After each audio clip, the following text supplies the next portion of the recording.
సహచర క్యాబినెట్లు ఈ standing committee chairman Uttam Reddy గారు మిగతా సభ్యులందరూ కూడా రాష్ట్ర వ్యాప్తంగా ఉన్నటువంటి అందరు అధికారులు దాదాపు 1 లక్ష మంది చీఫ్ సెక్రటరీ గారికి మొదలుపెట్టుకుంటే దీనికి ప్లానింగ్ డిపార్ట్మెంట్ నుంచి వ్యవహారం చేసినటువంటి సందీప్ గారు, కన్వీనర్గా వ్యవహారం చేసిన అనుదీప్ కలెక్టర్ హైదరాబాద్ గారితో పాటుగా 1 లక్ష మంది పైన ఉద్యోగస్తులు ఈ యొక్క పెద్ద ఉద్యమ కార్యక్రమం లాగా తీసుకొని అంతరి సమాచార సేకరణ చేయడం జరిగింది. నిన్న ఆ ప్లానింగ్ డిపార్ట్మెంట్ ద్వారా సబ్ కమిటీకి రాష్ట్రంలో ఎవరెంత అనేటువంటి మాట ఇవ్వడం జరిగింది. దానికి ఇంకా రేపు క్యాబినెట్లో డీటెయిల్ డిస్కషన్ సబ్ కమిటీ ద్వారా ఇవ్వబడేటువంటి నివేదికను ఆధారికంగా చేసుకొని క్యాబినెట్ లోపల కొన్ని అంశాలు గౌరవ ముఖ్యమంత్రి గారి నాయకత్వంలో భవిష్యత్తు కార్యాచరణకు తీసుకోబడతాయి. ఇవన్నీ ఎందుకు చెప్తా ఉన్నామంటే కాంగ్రెస్ పార్టీ స్వాతంత్రం వచ్చినప్పటి నుంచి ఇప్పటి వరకు ఏదైనా చారిత్రాత్మకమైన విప్లవాత్మకమైన నిర్ణయం బలహీన వర్గాల పక్షాన తీసుకుంది అంటే అది కాంగ్రెస్ పార్టీ మాత్రమే. ఇప్పుడు కూడా రాహుల్ గాంధీ గారి ఆదేశాల మేరకు, ఏఐసీసీ అధ్యక్షుడు మల్లికార్జున ఖార్గే గారి ఆదేశాల మేరకు రాష్ట్ర నాయకత్వం ఎన్నికల ముందు చెప్పినట్టుగా ఎన్నికల్లో ప్రజల ఆశీర్వచనం మేరకు ప్రజాపాలన కింద అధికారంకి వచ్చిన ఈ ప్రభుత్వం కుల సర్వేకు సంబంధించినటువంటి అన్ని న్యాయపరమైన, శాస్త్రీయంగా, వాస్తవికంగా క్షేత్రస్థాయిలో ప్రతి ఇంటికి పోయి ఈ యొక్క సమాచార సేకరణ చేసే కార్యక్రమం జరిగింది. 96.9%.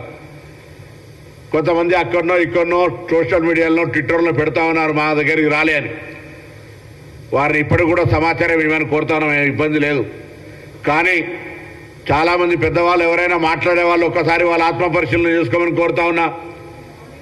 అనేక సందర్భాల్లో బతిమిలాడి, అనేక సందర్భాల్లో మీ ఇంటికి వచ్చేటువంటి ఎన్రోలర్కు రెస్పాండ్ కానటువంటి పరిస్థితి నేను ప్రత్యక్షంగా అనేక సందర్భాల్లో చెప్తా. ఎవరెవరైతే ప్రధాన రాజకీయ పార్టీల నాయకులు పెద్ద పెద్దలు ఉన్నారో కనీసం ఈ రాష్ట్రంలో జరుగుతున్నటువంటి కుల సర్వేకు సంబంధించిన సమాచారం ఇవ్వడానికి కూడా అనేక అంశాలు చెప్పదలుచుకునే రాజకీయం కాబట్టి వాళ్ళందరూ ఒక్కసారి ఆత్మ పరిశీలన చేసుకోమని కోరుతా ఉన్నాం. అయినా ఇప్పటికీ కూడా మళ్ళీ మేము చెప్తా ఉన్నాం, తెలంగాణ రాష్ట్ర ప్రభుత్వం పక్షాన, తెలంగాణ కాంగ్రెస్ పార్టీ పక్షాన ఎవరైనా ఒక ప్రక్రియ, ఒక కాల పరిమితి లోపల ఈ యొక్క సర్వే కార్యక్రమం జరిగింది. అందులో ఎవరైనా మిస్ ఉంటే తదుపరి చాలా సందర్భాల్లో సమయం ఇచ్చినాం. మీ దగ్గర ఉన్న సమాచారాన్ని సమాచార సేకరణకు నియమించబడ్డ మండల స్థాయి అధికారికి ఇవ్వండి. వాటన్నిటిని ఇన్కార్పొరేట్ చేస్తామని చెప్పినాం. అదేం చేయకుండా సహాయ నిరాకరణలాగా కనబడకుండా చేసి ఇవాళ యొక్క ప్రక్రియ మీద ఎవరైనా చేస్తే అది నేరుగా బలహీన వర్గాల మీద దాడి మాత్రమే మాట మనం చేస్తూ ఉన్నాం. ఈరోజు మా ప్రభుత్వం తీసుకుంటున్నటువంటి నిర్ణయాన్ని కాంగ్రెస్ పార్టీగా స్వాగతిస్తూ ఉన్నాం, సమర్థిస్తూ ఉన్నాం. నేను మిగతా రాజకీయ పార్టీల స్టాండ్ కూడా కోరుతా ఉన్నా. తెలంగాణ ప్రభుత్వం పక్షాన జరిగినటువంటి కుల సర్వే ప్రజాస్వామికంగా ఆ వర్గాలకు ఎవరెంతో వారికెంతో న్యాయం జరిగే విధంగా మీ రాజకీయ పార్టీ అభిప్రాయాన్ని చెప్పాలని కోరుతా ఉన్నాం. రేపు సభలో కూడా మీరు ఈ సందర్భంగా నిజంగా మాటలకే పరిమితం కాదు, బలహీన వర్గాల అభ్యున్నతి నిజంగా కావాలని వాస్తవికంగా కోరుకుంటే మీరు మీ యొక్క అభిప్రాయాన్ని బేషరతుగా చెప్పమని కోరుతా ఉన్నాం. ఒక బలహీన వర్గాల నాయకుడిగా మాటలకే పరిమితమై ఎదుటి వారిని విమర్శించడానికి ఉపయోగించుకొని అధికారంలో ఉన్నప్పుడు న్యాయం చేయక, రాజకీయ పార్టీగా ఇప్పుడు కూడా మీ దాంట్లో ఉన్నటువంటి వాటికి న్యాయం చేయక మాట్లాడితే ఎవరు చూస్తూ ఊరుకోవడానికి లేరు. బీసీలకు ఇన్ని సంవత్సరాల తర్వాత ఒక మార్గదర్శకత్వం వస్తూ ఉంది. కాంగ్రెస్ పార్టీ నాయకత్వంలో న్యాయం జరగడానికి దాన్ని ఎవరు అడ్డుకున్నా ఎవరు ఊరుకోవద్దని మాట సందర్భంగా కోరుతా ఉన్నా. ఈరోజు అందరూ తెలంగాణ వ్యాప్తంగా తెలంగాణ బలహీన వర్గాల మేధావులు, ఉద్యమకారులు, విద్యార్థి నాయకులు అనేక సందర్భాల్లో ఈ యొక్క అంశం మీద ఉద్యమాలు చేసినారు, ఈ అంశాన్ని ప్రశ్నించినారు, ఈ అంశం కోసం దీర్ఘకాలికంగా పోరాటం చేస్తూ ఉన్నారు. ఇలా వారందరూ కూడా వాట్సాప్ అభినందన తెలియజేస్తా ఉన్నా. ఈ యొక్క ఉద్దేశాన్ని, ఈ కాసును, ఈ ఆకాంక్షను బతికించి ఇవాళ ఈ ప్రభుత్వాలు ఈ కార్యక్రమం చేపట్టే దిశగా చేపట్టిన మీ పోరాటానికి నేను హృదయపూర్వకంగా అభినందనలు ధన్యవాదాలు తెలియజేస్తా ఉన్నా.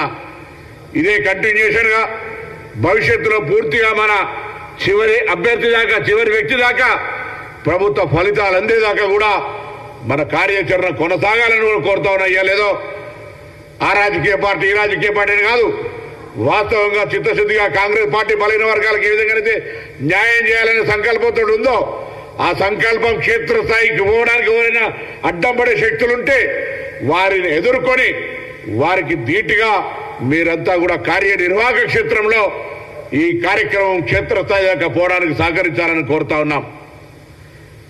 తప్పకుండా ఇలా మేము రాహుల్ గాంధీ గారికి ధన్యవాదాలు తెలియజేస్తా ఉన్నాం.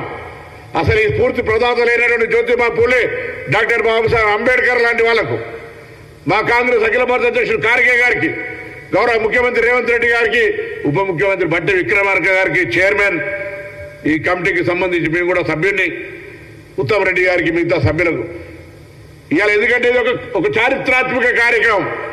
నేను చెప్పిన నేను ఒక ఉద్యమకారుడిగా ఈరోజు ప్రభుత్వంలో సంబంధిత శాఖ మంత్రిగా చరిత్రలో నిలిచిపోయే విధంగా ఈరోజు ఈ యొక్క సమాచార సేకరణ ప్రక్రియ శాసనసభలో తీర్మానం ప్రవేశపెట్టి దాన్ని మళ్ళీ అదే శాసనసభ ముందు నిర్ణయం నుంచి నివేదిక దాకా ఈ ప్రక్రియను తీసుకుపోయే దాని లోపల భాగస్వామిని అయినందుకు చాలా సంతోషంగా కూడా ఉన్నా.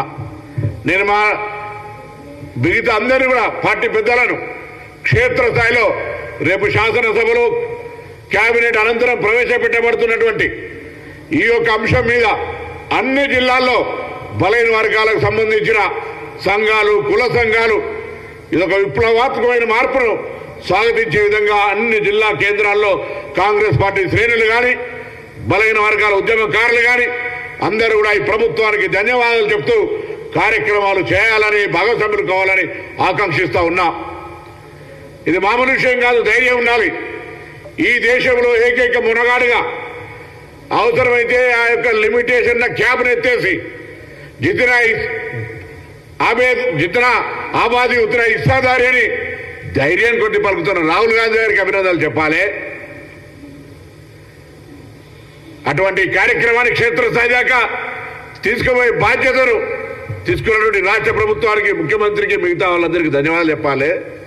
కాబట్టి దయచేసి ప్రతి ఒక్కరు కూడా ఈ అంశాన్ని అట్టినే ఏదో ఇవాళ ఒక రోజు చారిత్రాత్మక నిర్ణయం కావటాన్ని వదిలిపెట్టేది లేదు. ఇవ్వాలటి నుంచి ప్రారంభమైన ఈ కార్యక్రమం చివరి అట్టడుగు వర్గంలో ఉన్న వ్యక్తికి న్యాయము, లాభం చేకూరేదాకా మన యొక్క కార్యాచరణ కొనసాగాలని ఆకాంక్షిస్తా ఉన్నా. ఇలా మరొకసారి హృదయపూర్వకంగా తెలంగాణ ప్రభుత్వానికి బలైన వర్గాల కాంగ్రెస్ పార్టీగా ఇలా ఓబీసీసీల అధ్యక్షుడిగా వారు కూడా వారి కార్యక్రమం రూపొందిస్తారు. అన్ని జిల్లా శాఖలకు కూడా వారు చెప్తారు. ఈ విధంగా కార్యక్రమానికి సంబంధించి ఇది మామూలు ఆషామాషి కాదు. నిజంగా 1,00,000 మంది గ్రామాల్లో పోతుంటే కొంతమంది కుక్కలు వదిలిపెట్టి ఇంటికి రాకుండా ఇచ్చిపెట్టినటువంటి పరిస్థితి, కొంతమంది తలుపులు తీయకుండా కొడితే ఒక ప్రభుత్వ ఉద్యోగి సమాచార సేకరణకు వస్తే చాలా చులకనగా చూసినటువంటి పరిస్థితి. 3.1% ఇట్స్ మైగ్రేషన్ ఆర్ చేంజెస్. కొంతమంది నిరాకరణ ఇయ్యంపో ఎప్పుడు కానీ సమాజంలో అతివాదులు, మితవాదులు, లేకపోతే ఇట్లా రకరకాల వ్యక్తులు ఒక 2-3% సంబంధించి పెద్ద ఆందోళన చెందాల్సిన అవసరం లే. ఈ విధంగా వచ్చిన సమాచారాన్ని వినియోగించుకుంటూ పోతాం. ఇది గతంలాగా హిడెన్ ఎజెండా కొరకు అల్మార్లో పెట్టేది, ఫ్రిడ్జ్లో పెట్టేది కాదు. ఇది పబ్లిక్ డొమైన్లోకి వస్తుంది. దాని ప్రకారంగా వాళ్ళకు కూడా ఎవరు ఎంత ఉందో తెలుస్తుంది. దాని ప్రకారంగా వాళ్ళ కార్యక్రమాలు, కార్యాచరణ కొనసాగుతుంది. ఇది అందరూ కూడా స్వాగతించాలి. ఏదైనా సలహా సూచన ఇస్తే తప్పకుండా మా పార్టీ కానీ ప్రభుత్వం కానీ తీసుకోవడం సిద్ధంగా ఉన్నది. దయచేసి గుడ్డు గట్టికలు లెక్కబెట్టి ఒట్టిగానే ఈ పెద్ద ప్రతిష్టాత్మకమైన ఆత్మ గౌరవానికి సంబంధించిన అంశం మీద కూడా రాజకీయపరమైన దాడి చేయొద్దని నేను అందరికీ కూడా విజ్ఞప్తి చేస్తూ ఈ యొక్క నిర్ణయం జరిగినటువంటి ప్రతి ఒక్కరికి, ఇందులో భాగస్వాములైన వాళ్ళందరూ కూడా అటు ప్రభుత్వం, ఇటు కాంగ్రెస్ పార్టీ పక్షాన హృదయపూర్వకంగా ధన్యవాదాలు తెలియజేస్తాను.